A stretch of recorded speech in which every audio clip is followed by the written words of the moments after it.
In this question, we want to go and look at how we can use two different equations for power to go and calculate different things when we're given different variables in a question.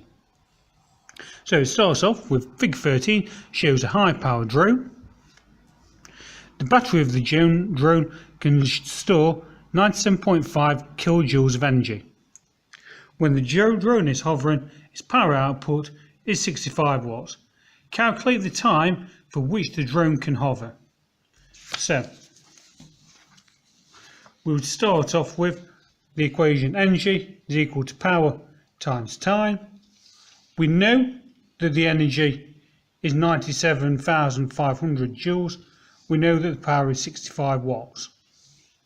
So if we want to go and work out the time, we go put that equation into a triangle.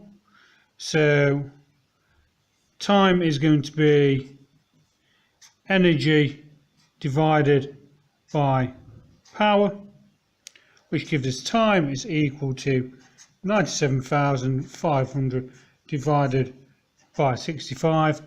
Therefore, the time must equal 1,500, and remember the unit will be seconds.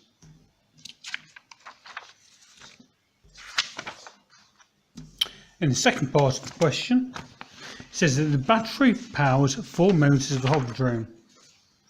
Each motor has a resistance of 1.6 ohms when the battery input is 19.6 watts. The 4 motors are connected in parallel with the battery. Calculate the current in the battery.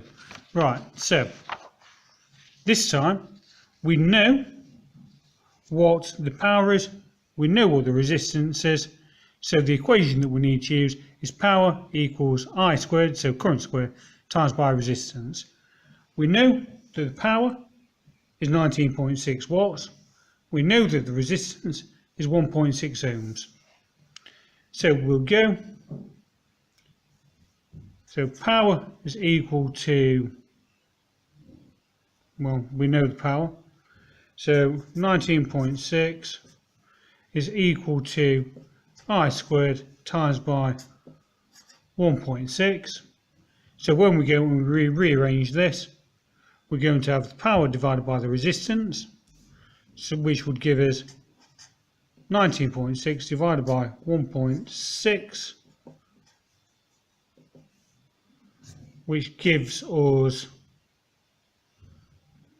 something that we then need to go and square root, which would give us 3.5 amps.